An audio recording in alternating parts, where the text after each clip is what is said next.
Okay. I had to click okay. Ah, oh, to Yeah, okay. yeah, they don't want you filming me without my consent. Yeah. It's not that kind of podcast. Yeah.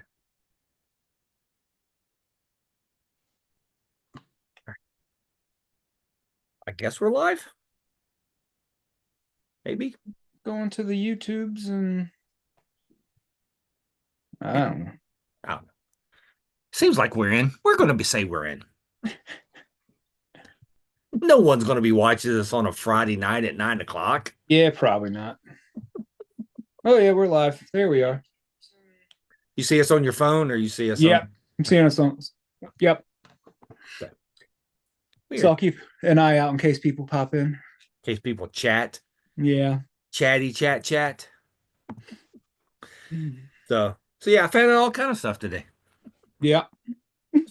Like I didn't know. I just assumed they just created the character and then the voice actress was that. But Mm. and then the hi everyone, we're to cancel my box episode.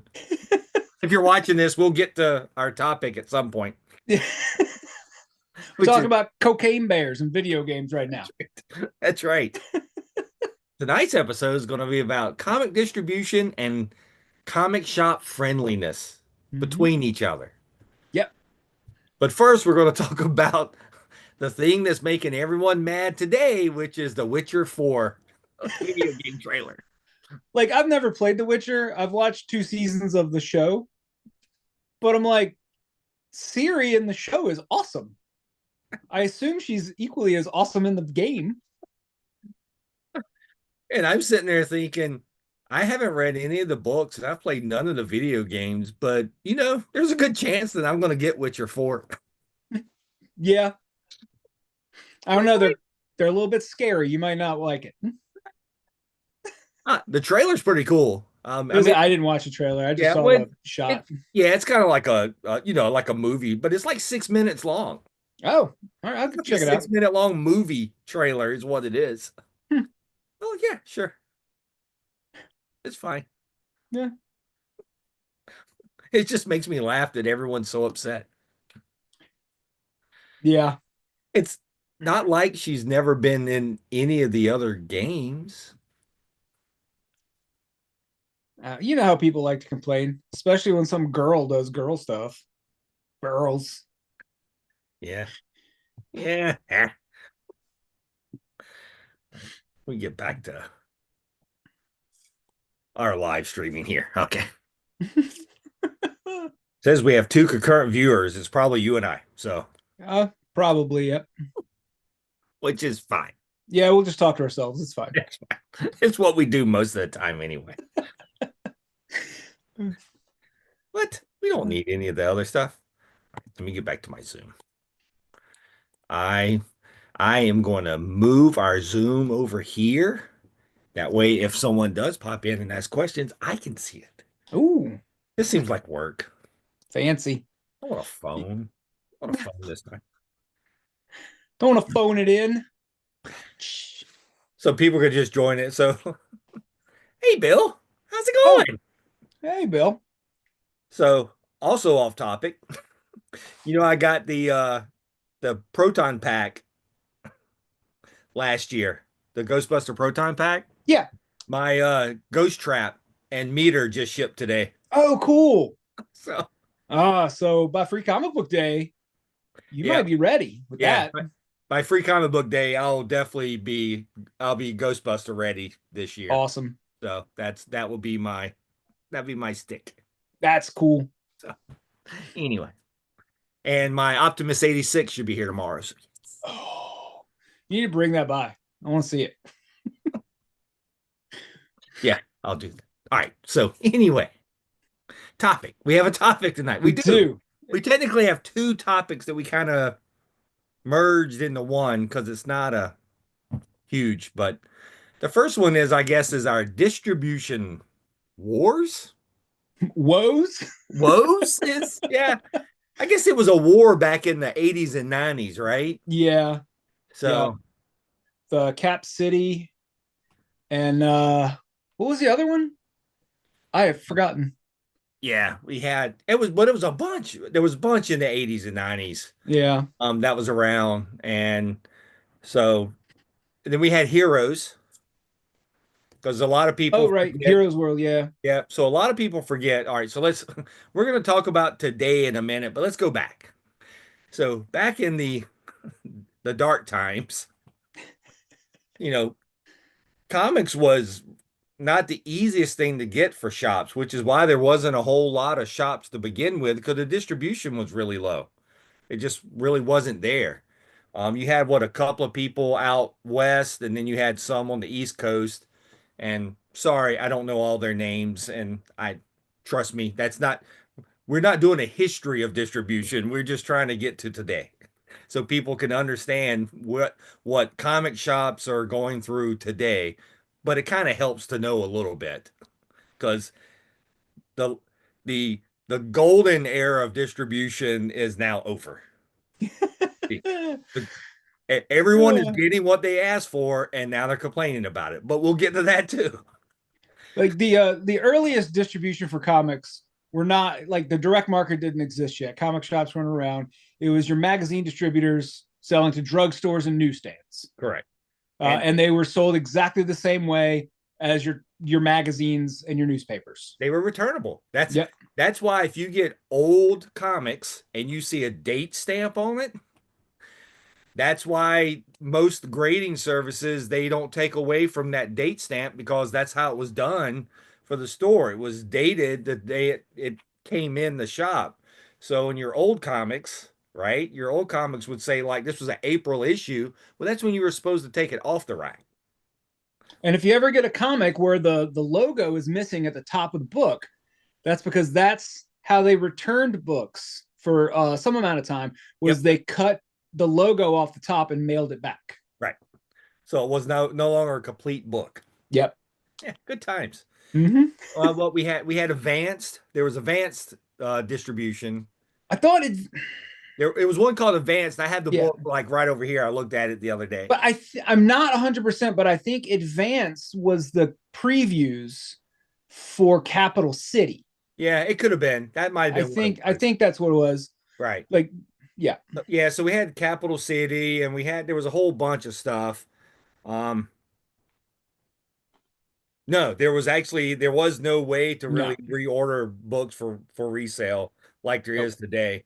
Then there was a whole bunch of little I think even Bill Cole did some initially, like early on, who ended up doing like bags and boards and stuff. But Mm-hmm. anyway, so distribution was very despondent.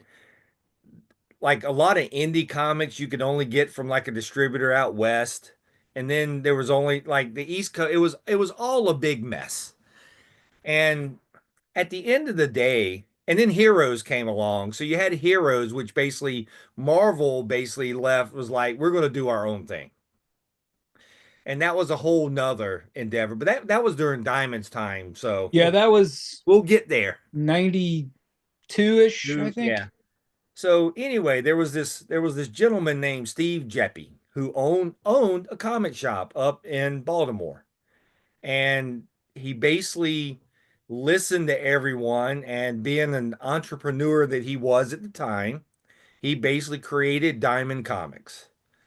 And what it did is it brought all those, I guess in an essence, it kind of killed all those other little distributors. But at the same time, it was really hard to deal with them, and they made one central comic distribution center for a long time. And a lot of people loved it. A lot of people hated it. But what he went through some monopoly lawsuits at times Yeah. and all that stuff. But I nothing really went that way because I think if I remember correctly, the courts ruled on that and then just go buy it from the magazine Yeah. distributors. It was the terms you could get them from the magazine distributor was significantly different because with the Diamond, nothing was returnable, Right. but the discount was better. If you got it through a magazine distributor, they were returnable, but you had to pay significantly more for them. Correct. And so we had all that. So then Diamond has had pretty much a golden run. I mean, up until the apocalypse, which was Yeah. 2020. 2021, basically. I want to say, did Heroes went out of business like 97? Yeah. Was that when they collapsed? Yeah. So I guess, yeah. Well, so Marvel, when Marvel was doing all their, I guess that was when they were owned by, what was it, Toy Biz? Yeah, I was when Toy Biz owned them. And so they were like, well, we're too good for this. So we're going to do our own distributor and we're going to distribute our own books. And they started Heroes and it lasted for a while. And then finally it failed because everything at Marvel during that time failed. It But was one of the big contributors to them going bankrupt. yeah, it was 100%. Yeah, A lot of things was, but that also helped. yeah, And then they went back to Diamond, but that's when you got the Marvel previews. So you had the previews, and then you got the Marvel previews. And yeah. then so Diamond pretty much had that run forever, and it made life easier for a lot of people. They had the Comic Suite system that you could order from. They had all the publishers. They had everything that you wanted to do with a book. I guess the only tricky stuff that Diamond ever had was like they sold toys and stuff, but it didn't really work out a whole lot for the comic shops like certain smaller shops. Yeah, if you weren't ordering huge quantities, the discount on them was so bad you couldn't make a profit on them. Right. So Diamond had that run really for what are they celebrating now? Their 40th 40th, anniversary. yeah. So they've had a very long run in the industry and which leads us to today. So the conversation is basically where we're at today with this and during the at the apocalypse, which was 2021, when a lot of states and everything basically shut down everyone, Diamond made a decision to stop distributing comics because stores were shut down. And it was kind of a lot of people took it as a bad thing. I still think it saved a lot of comic I shops think hundreds of shops would have gone out of business had they had to pay their diamond bill every week every week. with no one buying any product. Yeah, Because we got lucky where we could stay open, correct. but a lot of shops in the country they weren't even allowed to be at their store. Yeah, and Canada, right? And yeah, oh yeah, and Canada. Yeah. Like, yeah, they couldn't even be in the store. So they were just shut down. So they would have still had to pay for those shipments for 3 months or whatever. And then it saved a lot of shops, but during that whole time, that was right after, unfortunately, it was right after AT&T bought Warner Brothers DC, and they were like, "Well, this isn't going to work for us because we need you to buy books." Yeah. So, so that started really the big distribution break, which then DC went at the time went to Lunar, which was considered the West Coast, and then what UCS, which was the East Coast. Mm-hmm. And just for everyone to know, Lunar is actually DCBS, and what UCS was It actually was Midtown Comics. Midtown. Yeah. So that's kind of was the beginning of the break of all of this. Like it was the first leg and all this. So Diamond wasn't shipping, but all of a sudden DC now has started shipping again. They forced the issue probably sooner than they needed to, Hmm. and it was because AT&T was hemorrhaging money Yeah, because they already had a bunch of debt, and then they bought Warner Brothers, which had a bunch of debt. which had a bunch of debt. They had, and because of COVID, no movies were coming out. So where they thought they were going to make a bunch of money at the box office and recoup some of that, suddenly that was gone. Yeah. And even though really DC Comics is a tiny little line item at the end of the day for whoever owns Warner Brothers, they were like, we got to get this churning back out again, which seemed very short sighted. But again, it's when a big corporation that doesn't understand the publishing industry Right. takes over a publishing house. Yes. Yeah. It works for phones. It should work for books. I mean, everyone still needs phones every day. All right. So we basically got there. So then the next So today, just to kind of jump forward, today we are still with all DC is through Lunar.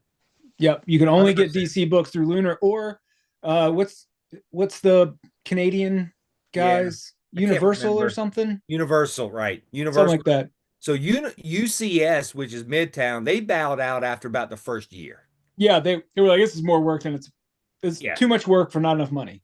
Yep. So now in the US, Lunar is your DC distributor. In Canada, it's Universal, right? Mm-hmm. And so that's where we're at today. So if whenever we talk about ordering or anyone talks about ordering DC, if you're ordering DC, you're not ordering it through Diamond anymore. You're ordering it through Lunar or Universal in Canada. And I have talked to a number of shop owners who have refused to carry DC books since this split, because at the end of the day, you're being forced to order the number two company for comics from what is basically a competitor. Yes. Right. Yep. They are the largest. They say they keep them separate, but at the end of the day, they're still owned by DCBS, Yeah, which is the largest online comic shop, really, but they sell more books than anyone in the world. yeah. So so that turns into a thing, but I still not sure how people can go about not having DC books. I don't either. I don't understand it. The shops that I've been to that refuse to carry DC are not really shops that I would really frequent. Yeah. Just the way, the dark boys club, like you're an outsider, get out kind of vibe when you walk in the door. We've been there. Yeah. All right. So if I remember correct, so that happened, and then the next really shoe that dropped was Marvel. Yeah. So at that point, then Marvel's time was up to renew, and somehow I've never gotten a clear answer on this, and I'm not sure I will for years to come because I'm not really sure. I'm not even sure they know how it happened, but somehow Penguin swooped in and got Marvel. Penguin Random House, a publisher that has been around for over 100 years, Yeah, is just came in out of nowhere and was like, we're going to distribute comic books. yeah, and it did not go well at first. No, because when they primarily sold to bookstores. Right. And for the most part, unless it's some weird limited special edition thing, if your mass market paperback comes a little dinged up, most people don't care. No one cares. So it took a few months for Penguin to realize, oh, we're not selling books. We're selling things that are seen as collectibles. Yep. And I think that was the hardest thing for them to understand is they're selling something, they're selling a book that there's a group of people who buy that never read. Right. That was really hard for them. That was a very hard Yeah. conversation for Penguin to understand. Like, what do you mean people buy a book that they don't read? Like, Yeah. what does that mean? Yeah. This guy bought 5 copies of this book with all different covers. Covers. Will never read a single No. word inside the book. Yep. And I get it. When you're from the book market, like the idea of that is weird. Is weird. 100%. Unless it's a book that's been around for 50 years that gets some sort of special edition treatment. Yeah. And even then, people are usually reading it. Reading. Yeah. So yeah, it took them a couple of months to figure out how to package them and ship them properly. The original boxes were not much bigger than a football, Right. and they weighed somewhere around 18 to 20 pounds. Yeah.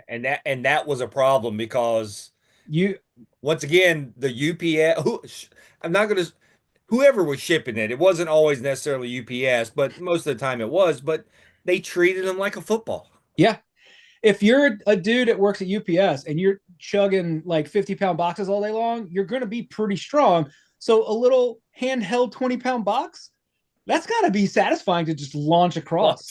Yeah. And Yep. boy, did they look like it. Yeah. Yep. When they came in, you could tell. But I guess they've gotten better now. And that's when the dominoes really started falling at that point from a diamond perspective. Now, I will say, even though that Penguin is Marvel's distributor, you could still get Marvel books through Diamond, Hmm. just at a different rate. So you didn't have, so a lot of shops didn't have to go open a new account with Penguin to get their Marvel. Right. So that was kind of there. But I mean, a lot of the shops did, right? Like, I mean, We'd they, already had a Penguin account at Richmond Comics, so that was no big deal, just switching everything over. yep, Um, and for a lot of there are a lot of people in this industry who have like this seething, burning hatred of Diamond. And it's because of little things. And this goes back to a lot of times when people open a comic book store, it's really their first foray into retail. right, And they've never dealt with these types of problems before, ever. right, And where like I've been in 700 kinds of retail, 90% of the problems are just retail problems. It's not specific to comic shops. no, right, Diamond does a lot of the annoying things that every other distributor and every other industry does. right, It's pretty universal. The one thing that they did for the entirety of their distribution life up until this year is they really use shipping as a profit center. correct. They overcharge us for shipping for every shipment, and sometimes to an egregious amount. Yeah, Um, I've talked to other shop owners that like a box that they could ship out for $20, they got charged like 80 yeah, for that shipping. And I get it. Diamond pays for the boxes. Diamond pays for the packing. It makes sense to me that we would have to pay a little bit over right, whatever the actual shipping rate is because they're spending money on this stuff too. And really, when you boil it down, the distributor gets the least amount of money moving the book from point A to point B. right. Their Yep. percentage is very small. They're just in a volume business. Yeah, So people were so happy to leave Diamond, like giddy with the idea that they could leave Diamond behind. Whereas we looked at the numbers and it made more sense financially to move our Marvel orders over to Penguin. It was simply numbers. I didn't want to do it because I like Steve Jeppy. Yeah, I've had many conversations with that man, and they were all hilarious. right.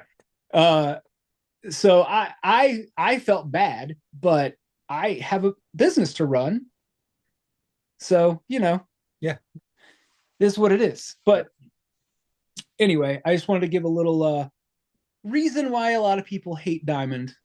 I never jumped on that bandwagon. I have been annoyed by them, but I've never been like, oh, I hate them. yeah. I mean, uh, sometimes they've done things in the past that irritate me, but a lot of it has just really been about like you really need to tell me what's going on. And that's their biggest problem. Their Yeah, communication is it's lacking. yeah, and it Yeah. always has been. Yes. But so then when Marvel went to Penguin,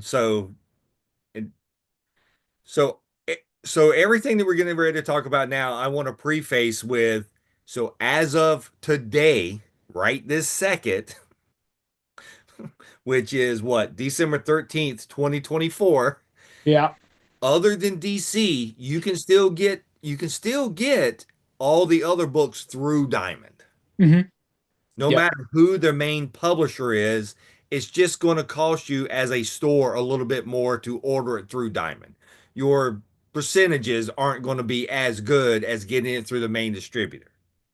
Reason I say that is now that Marvel is with Penguin, so is Dark Horse is now with Penguin and IDW, right? Mm-hmm. Yes. So those are the three as of today that is with Penguin. Mm-hmm. Now, the next one that's going to be with Penguin will be Boom Studios. And the main part of that is because as of today, Boom is Diamond's largest comic company left with them as a main publisher and letting them distribute. But Penguin purchased Boom last year. Yeah. I This mean year. this It year. was this year. Yeah, it was Okay, this we're in year. December. It was this year. Yeah, because it was over the summer Over the because summer. Yep. It was. suddenly the people we knew at Boom were like, we don't Oh, work at Boom anymore. And we were yeah. like, what? Yeah. So So unlike Marvel and Dark Horse and IDW, where Penguin is actually just distributing those books, they purchased Boom. So Penguin Random House is now the owner of Boom Studios, and as of next summer, they will be the basically the distributor for Boom. Yep. Now, depending on what goes on, I we don't know yet if they'll still be going through Diamond. It sounds like they will be Yeah, the it for sounds the like it. chatter that I've heard, but no official word. Right. No fit right. So that's where Penguin is today. So today, Penguin has Marvel, Dark Horse, and IDW. And then next year they'll have Boom. And so now that leaves us back with Lunar, who Lunar has DC, which is only Lunar, Mm-hmm. but they also have Image. Yep. And do they have another big one? That's it for the two. That's the two big ones, They've right? got a lot of little They got a ones. lot of little ones, but There's Fantagraphics drawn in quarterly, I think. Um, a all right, I but Fantagraphics and Drawn and Quarterly aren't they are still split though, right? Like they didn't sign an Yeah, exclusive with the Lunar. the only exclusive that exists is DC. Right. Well, Everybody else, well, for Lunar, the only right, exclusive Lunar has is DC. Everybody else you can get through Diamond still. right. Yeah. It's just how they've split it up. Right. So so once the Boom stuff hits, that leaves Diamond with basically Dynamite. Dynamite will be their largest. Yep. And then the only other two publishers of note really that will be exclusive with them are Titan, and that's mostly because of Doctor Who and Conan, Right. and then Xenoscope, and that's mostly because of cover people. Cover people. Yeah. Yeah. But like we have literally two customers that order Xenoscope books. Right. So distribution today for comic shops or any shop that deals with it is way different for stores than it was even in like 4 years ago, five Mm-hmm. years ago, right? So 5 years ago, everyone was ordering everything through Diamond, basically. You had little indie stuff here and there that did their own stuff, but it was mostly through Diamond. And basically in less than 5 years you've basically had a massive shakeup where people ordering stuff. And then if you go to shops like Richmond Comics or any of the shops that carry a bunch of different all ages or young adult stuff, not only are they dealing with Diamond, Lunar, and Penguin, they're dealing with Scholastics, they're dealing with Simon and Schuster, Hachette. Mm-hmm. Like it's a lot of different distributors out there that a lot of shops are using now because one thing that we have to remember, like, so we're going to go back to Boom. Boom's the easier one to talk about right now. So today, Boom's comics are distributed through Diamond. Also, comic shops can order their trades and hardcovers through Diamond. But Boom has a contract with Simon and Schuster that puts their books, their graphic novels and hardcovers into bookstores. And so that'll be shifting too back over to Penguin once all that runs out too. So people kind of need to remember because the Image is also is Image Simon and Schuster, I think. It's Maybe order, I can't I don't remember. remember. Yeah, I don't remember.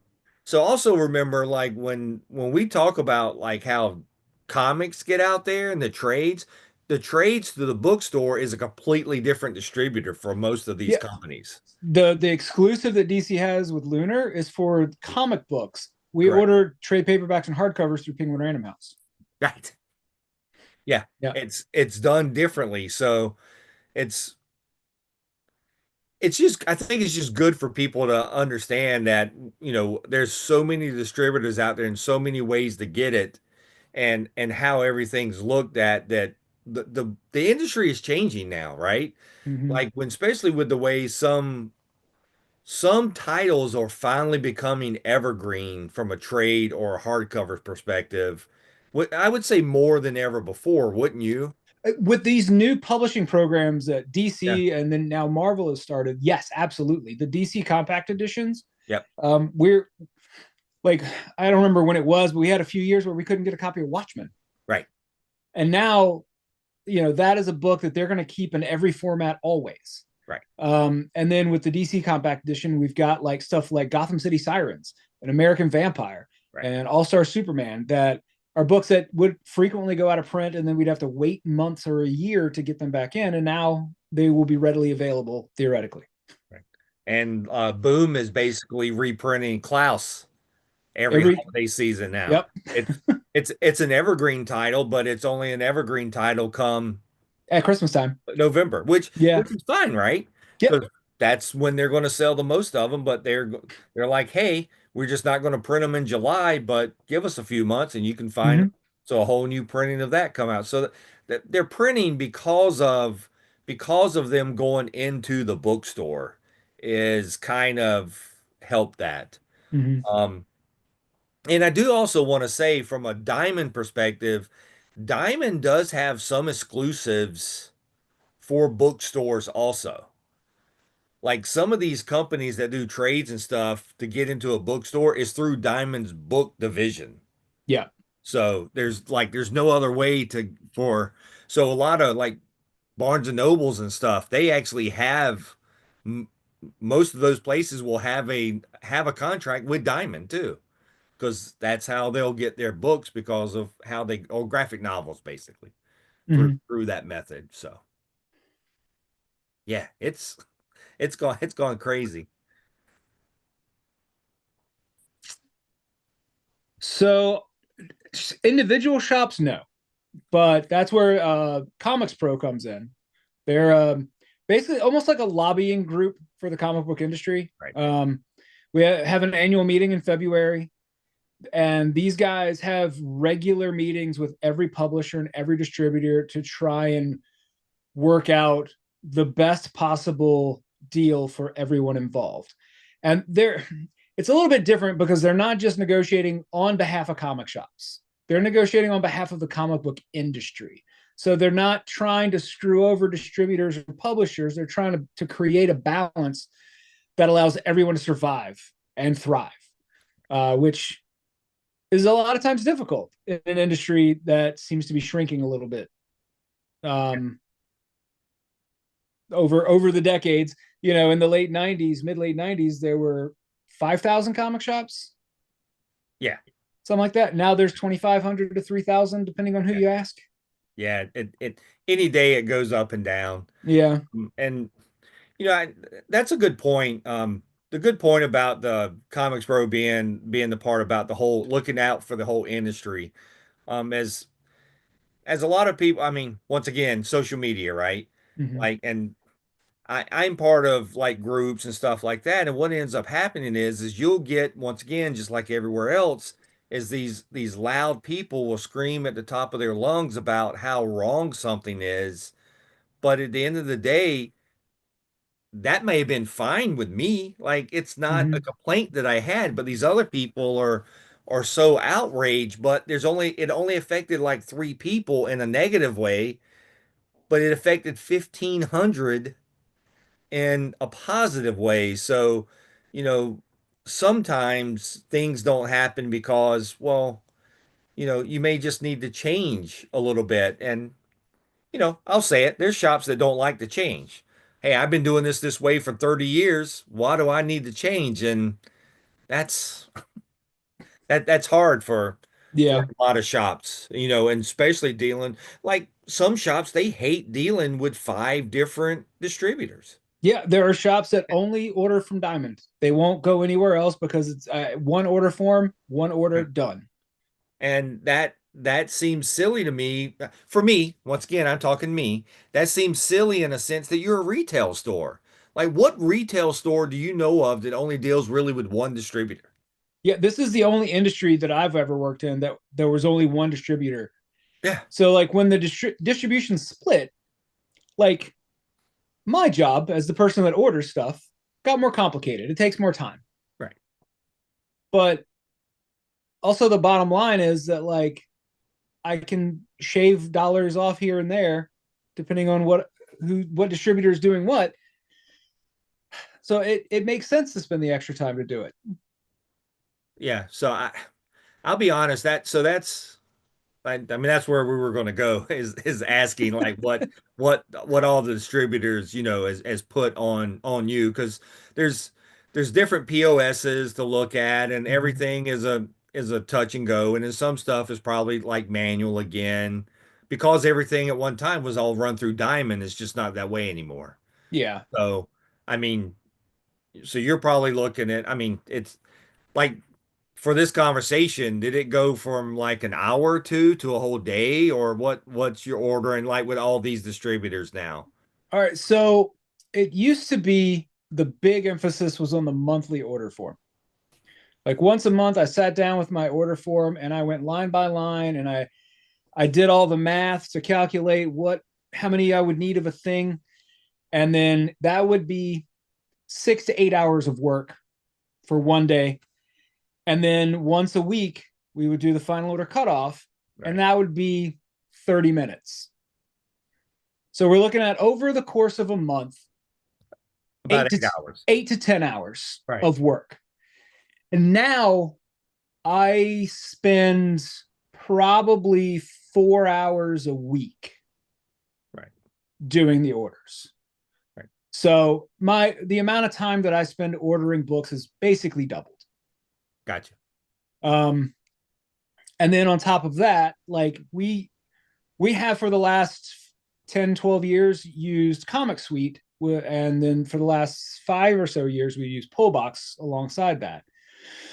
And when everything ran through Diamond, a thing that we did not know, because it was a thing that they didn't really talk about, was that when every publisher gives you data in a different format. Right.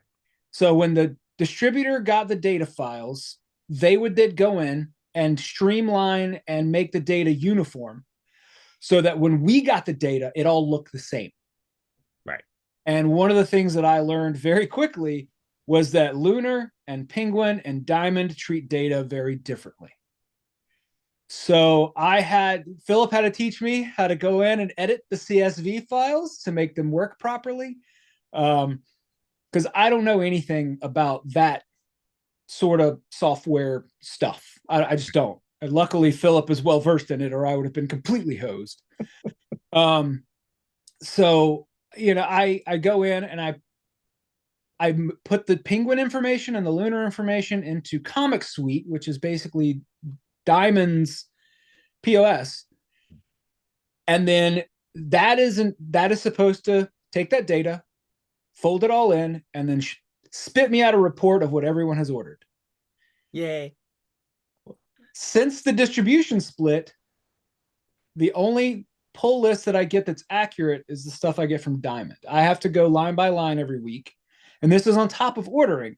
So I spend 3 or so hours every week going line by line on the Penguin and the Lunar invoices to make sure everything that has been ordered is correct on my pull lists. Something is messed up every week and has been since the The split. split.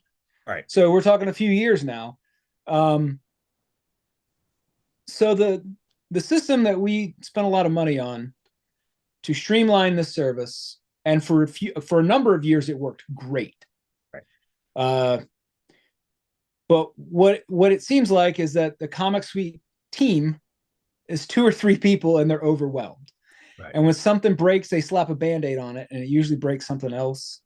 So I can say from my perspective at Richmond Comics, at some point after the first of the year, we're switching our POS to a different system. One that has been built from my side of the register out rather than from the distributor to me. So theoretically, hopefully, and the person that made all this, we've talked to at length, and I trust his ability to code. Also, I can contact him at any time and he will help me out. So uh, that for the distribution split, that's been the most frustrating thing for me as a retailer, that I have to spend a lot of extra hours every week going behind the software and making sure things are accurate. And they never are. And I still sometimes miss things, which, you know, if people special order something from me, I want to make sure that they get what they order. But I have orders that just disappear in my system occasionally, and I have no way of getting them back. Right. So I anyway, think that yeah, and I think that was a big and I think that was a big thing with especially that I was very disappointed in when DC went to Lunar and UCS.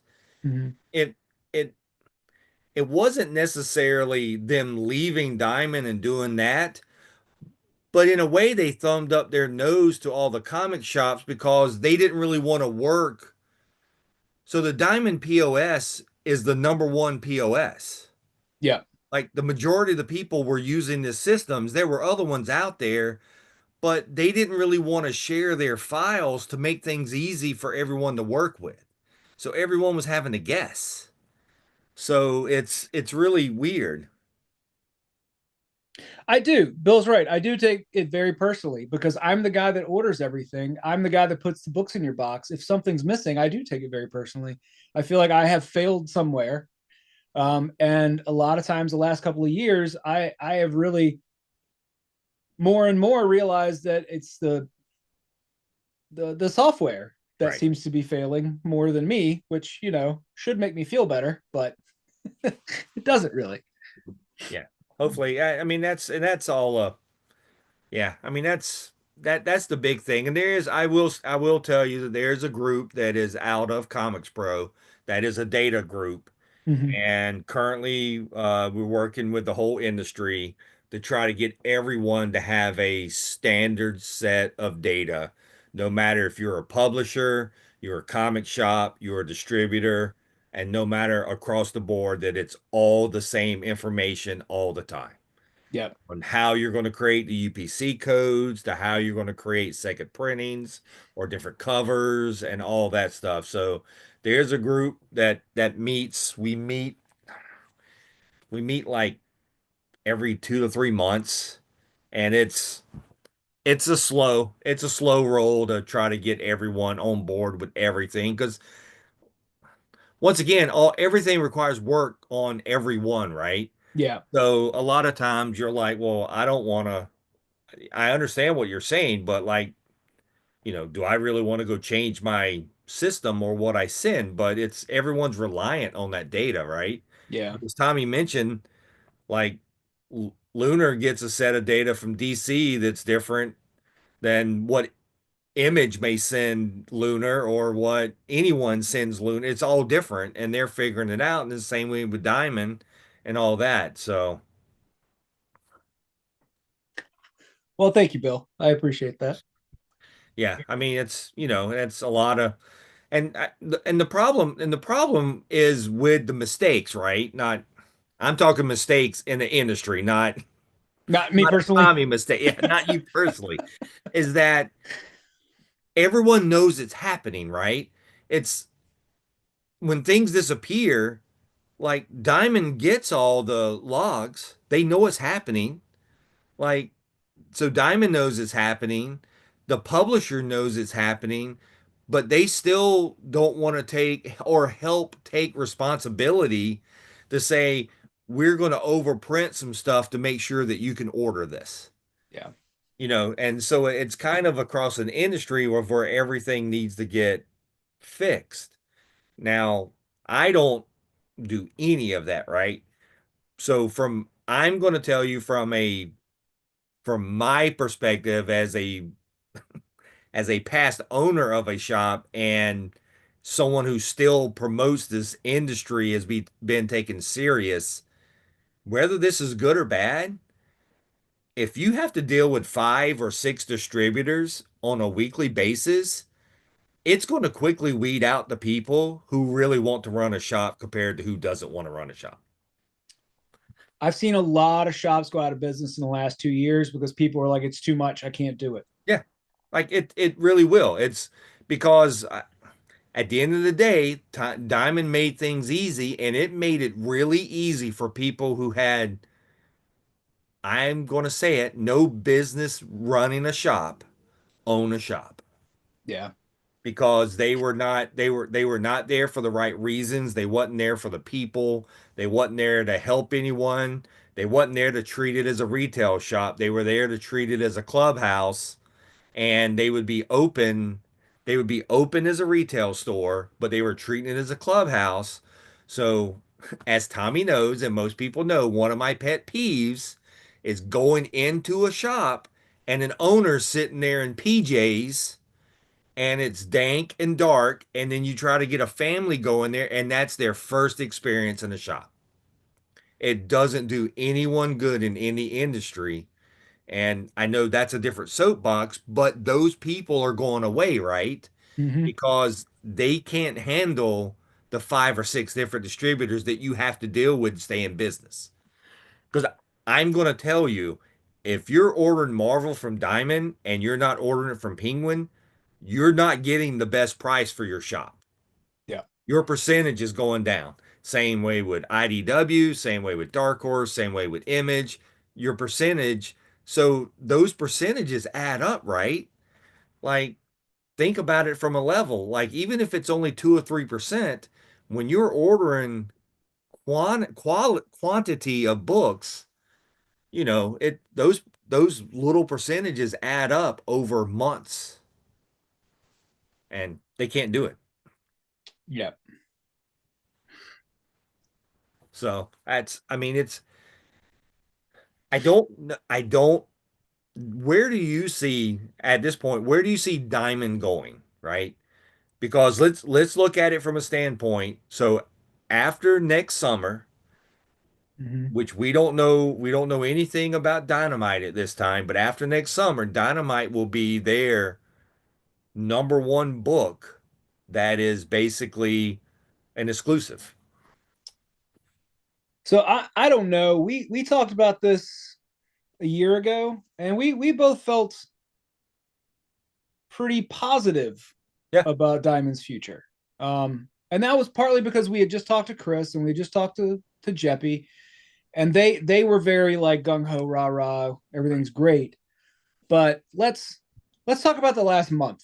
Yeah, well, yes, that's where I Yeah. wanted to lead into this because the Yeah. last month has probably been kind of telling. So and now that we have, let me say that we went 3 weeks with basically zero information from Diamond. And that is my biggest issue with this whole thing, is that they waited 3 weeks to tell us anything. So hang on, And let's back up. Let's back up. So for everyone who doesn't know, Diamond basically shut down one of their two main warehouses. yes, And once that happened, I'm sure people are noticing, but once that happened, so we didn't get Diamond shipments for 2 weeks. So yeah, basically, we missed 2 weeks worth of so what three last days ago. Wednesday. Yeah, yeah, 3 days ago. Yeah. This Yeah, previous Wednesday yeah. was actually books that was supposed to be out 3 weeks ago. It was supposed to be out at the end of November. So if my tracking is correct, and I don't know that it is, we got la- last week's books today, which I'm not going to fool with putting out on the rack until Wednesday. But I also have a box allegedly coming Monday, Ah, which might be this week's books. got you. So may be caught up. We might be caught up on Wednesday. I don't know for sure. But anyway, let me back Anyway, up. yeah, I just wanted to set up what's going Yeah. on, and now you can go into that. Yeah. So let me explain how it usually works. On Wednesday, I typically get an invoice. I get a email to me. I get it in three formats. I get a PDF, I get a text file, and I got a CSV. And that's what I use partially to make the book list every week. For the Um, next week. yeah, the books I on like this Wednesday, I'll get the list of books for next Wednesday. That That was the is way it's supposed to work. that is how it has worked for 15 years or more. That oh, 18 years at least, because that's how Right. long I've been doing this. Right. So a month ago, that didn't happen. I didn't get my invoice on Wednesday, and we had gotten an email about the warehouse closure. And it's sort of like there had been rumors for a while, and then all of a sudden they were like, "Hey, we're closing the warehouse this week. Hopefully, it will cause minimal disruption." Right. And then the invoicing system seemed to just disappear. Yeah, it crashed. And then a couple days later, I got an invoice, but it wasn't. It was only available in one format in the CSV, and it was pending. And I had never seen that before. So luckily I downloaded it. And then, anyway, that was the list of stuff that I got late. I don't remember. Anyway, so they broke their invoicing system. They broke their shipping system because I didn't get used to be I would get shipment tracking when it was created. And like the first 24 hours, it would be like label created. And then like 24, 36 hours later, I would get actual tracking. Right. Well, suddenly that didn't happen. And I wasn't getting the tracking until either like the day before or the day of that it was showing up. So I was like, okay, they closed the warehouse. Clearly some miscommunication happened. I'm a fairly easygoing person. For better or for worse, we don't get a lot of product from Diamond right now. Mostly Boom and Dynamite. Yep. It's mostly Boom and Dynamite. And I mean, that's probably 90%, right? Yeah. I would say probably 75% of what we get from Diamond are special orders. Right. It's not a lot of stuff that I'm putting on the wall. Right. And it's a lot of special orders from like Titan or Archie or, the publishers that I don't really carry a ton of stuff for. But the first week goes by and I'm like, okay, things got knocked back a few days. My shipment that I typically would get on Monday, I got on Wednesday. Wait, no, it was a week and 2 days. A week and 2 days. Yeah, it was a week and 2 days off. And I was like, okay, hopefully they'll fix it next week. They did not fix it the next week. And then this week happened, and on Monday, I was busy processing Penguin and Lunar and all that and getting all that stuff together. And I decided then, I was like, okay, I'm going to email Jeppy and I'm going to email Chris. And my thought process, and maybe I think more of myself than I should, but I'm like, I've had many good conversations with both these men. They understand that I'm not a Diamond hater, that Chris and I have stood in the back of a room before and made fun of people complaining about stupid things. Like, I understand retail. I understand this particular industry. Right. And I feel like I don't typically complain. Right. So I'm like, if I send a fairly strongly worded email to these gentlemen, maybe they will listen to me. And then before I had a chance to sit down and write that email, we finally got a message from Chris. Now, Chris, for those of you who don't know, is basically the number 2 guy at Diamond. It's Jeppy and it's Chris. That's the hierarchy. Chris is basically the liaison between all comic shops. Yeah, if Diamond is at an event talking about things that are important, it's usually Chris. Yeah. So he sends out an email letting us know that they had not planned to do this warehouse move now. They were going to do it next year at a less stressful time. They didn't want to do it over the holidays. But the landlord of the warehouse got an offer for someone to move in immediately, basically, and told them, you got to go now. Right. That's what we've been told. So that is what I was told this week on Wednesday. Right. That this whole giant mess comes down to their landlord wants them out. Right. And so I'm there. So I'm at the point where, I also know how the world works. So yeah. Not much, honestly, not much irritates me, right? Like it's the things that can be controlled that irritate me, right? Right. So at this point, I have to take them for the word, but as as someone who's an advocate for the industry, why did it take you 3 weeks to put out that email? Right. Why everyone was suffering. And once again, I know why, right? Like I see it a lot. It's they thought they could control something that they couldn't control, and it all backfired, and they didn't know how to what to do at that point. Yep.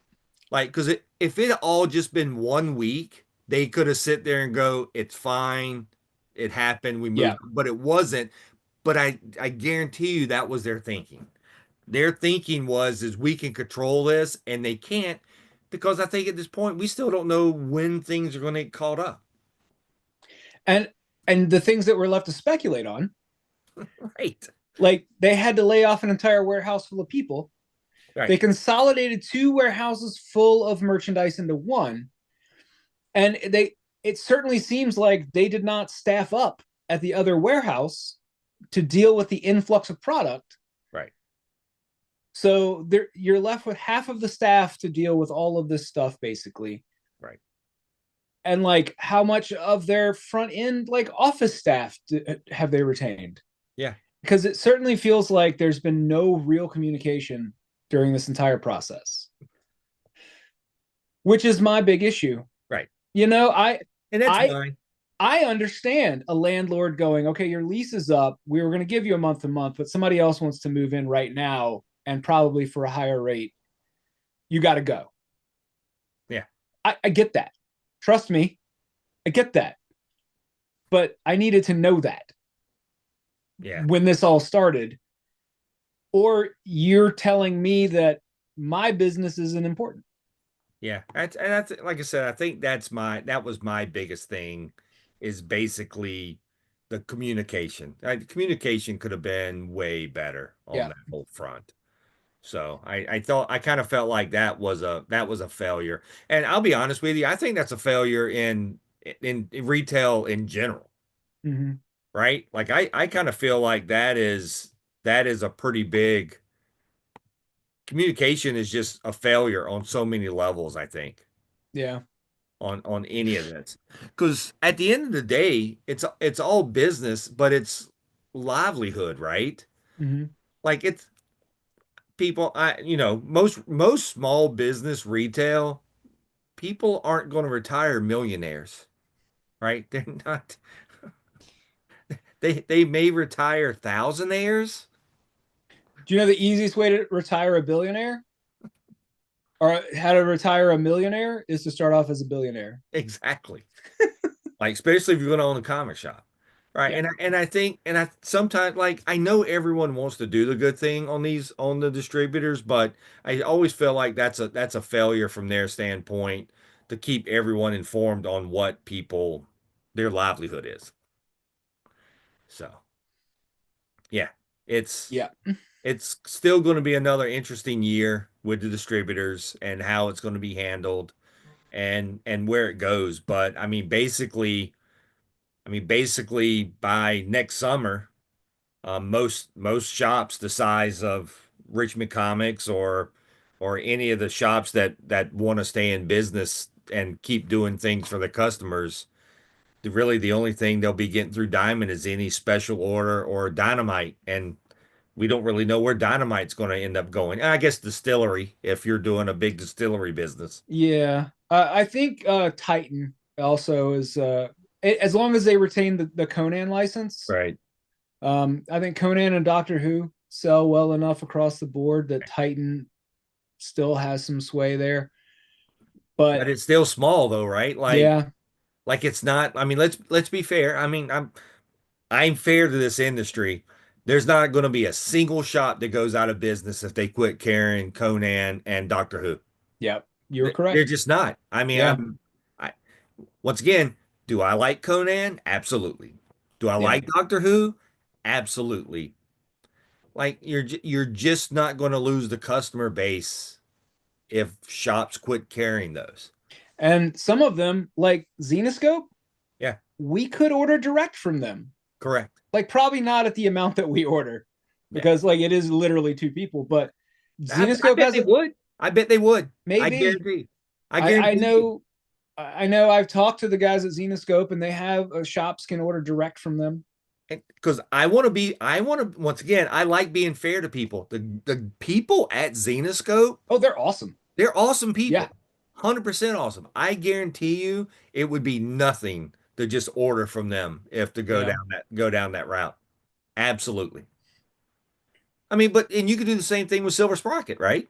yeah, yep. Yeah. You just and once again, that's a part of this that I think going forward that people that shops are going, not me, of course, but shops are going to have to look at when they talk about like a distributor may be the publisher, right? And one of the things that I have seen from a lot of folks who carry a lot of indie comics is that a lot of these indie comic publishers are only distributed through Diamond. Right. It's the only way to get these books. And if Diamond goes under or stops distributing, that's a lot of publishers who suddenly can't get their books out. Yeah. Right. Like I don't want Diamond to go away. I appreciate everything. You know, Diamond during COVID isn't the first time Diamond has done something drastic to try to save the industry. Back when Marvel went bankrupt and everybody in the world was like losing their mind about comics, and the bubble on the comics burst and shops are going out of business left and right. As long as you had a good, up until that point, good standing with Diamond, and you communicated with them. Like Chuck Rosansky talks about it all the time. He owed Jeppy $1 million, and Jeppy kept shipping him books Yeah. because he knew Chuck. They had a relationship like that. That's what Diamond's done for this industry for 40 years. Is that Yeah. when people are struggling, Jeppy goes out of his way to try and help. Yeah. Do they do everything correctly? No, absolutely not. They're not going to. No. But I think the good they've done outweighs the bad. Yeah. I think overall, right.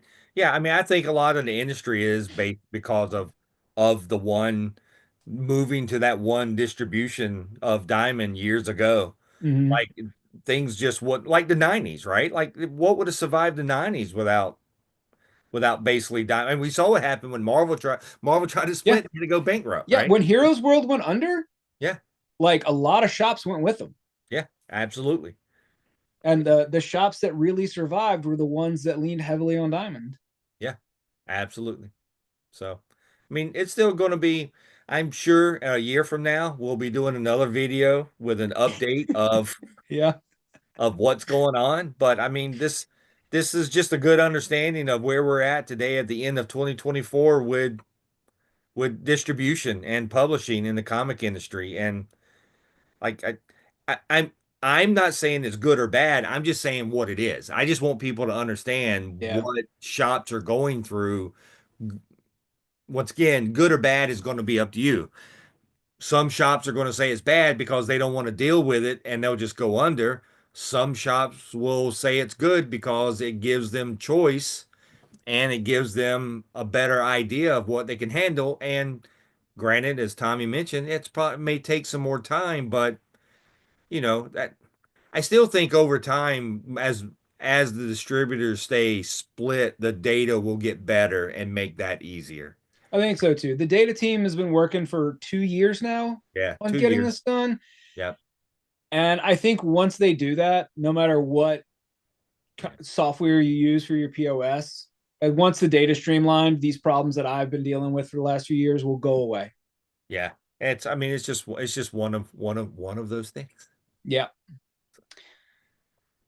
All right. Well, distribution, man. It's a big part of the industry that very few people ever see or talk about, and that's the kind of stuff we like to discuss. It's And I will say, like, I spent a couple years working in sporting goods. We had infinitely more distributors for things because every brand of shoes is a different distributor, every brand of clothing. And then where I worked at Christmas time, we brought in a ton of like mugs and keychains and hats and stuff like that. right. And it was 10 or 15 different distributors that all made similar stuff. Right. But, so as even now with the split the way it is, this is nowhere near the most complicated ordering I've ever done. No, it's not. But I mean, and we'll end on a part with and one thing, like when you go into a shop like say Richmond Comics and they don't carry a ton of shirts or they don't carry a ton of toys, distribution for shops are small, like for Yeah, toys and stuff. And then a lot of times, if you order a case of toy, and let's say a case of toys come with 10 figures, you basically have to sell eight and a half of them to break even. right.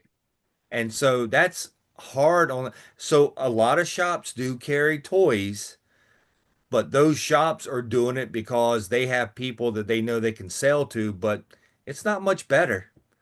It is not Yeah. it's We've just tried. We've tried toys a few times. Yep, The problem with most action figures is what we pay for them is what you buy them for at Walmart. correct. And so like we can't mark them up because you can just go buy them for our cost down the street. And it Exactly. just isn't feasible. Nope. So, all right, guys. Well, if anyone has any questions or concerns, you can add them to this or reach out through RCX Media at any point. We have, I know we have Instagram. I go to Instagram a lot. I keep hearing we have a Facebook, but I don't. And we got them ticky tacks, I think. Yeah, I think we do, but I don't know if we're Yeah, I posting. don't think we're doing a lot with it right now. Mostly Like, it's Instagram is where we're hitting most of our stuff for RCX Media right now. But yeah. yeah, go to Instagram. You can reach, I think we have an email out there, or you can ask stuff through YouTube. And I usually see it and I try to answer most things out on YouTube most times. Yeah. I'm out here more. I'm on Facebook a lot more than Philip is. So if you want to reach out through Facebook, I'll see it there. Yeah. Yeah. If you want to reach out to me personally, I'll probably see it on Facebook, I'll but see that too, but don't tell him. yeah. All right, everybody. Well, have a good night and we will talk to you next time. Thanks for coming out. Bye.